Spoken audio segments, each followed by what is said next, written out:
So as y'all saw from our travel trip, we got a new car. We had a lot of dealerships asking if they could buy our van, or as they call it, a multi-purpose vehicle.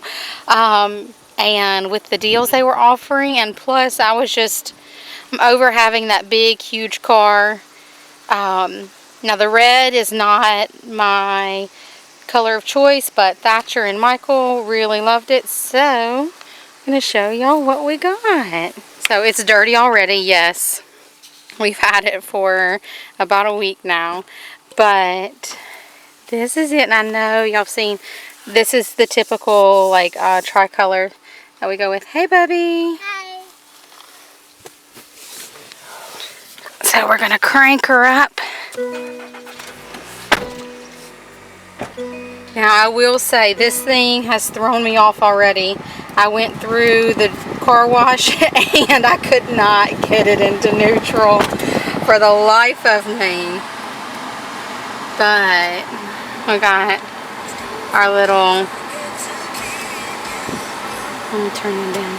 And we can even play music. But we've got our little views that we can see everything.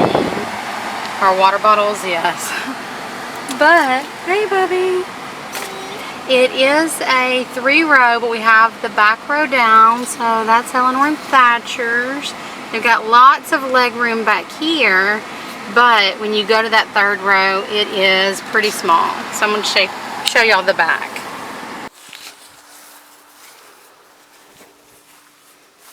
So this is the back, and this is the 3rd row. We've got it folded down. Mom, I know where the airbag is.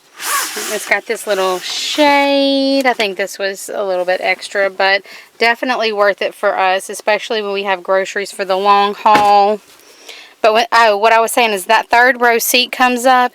The leg room is short, so that is not for big kids. And then here's the headrest for the 3rd row.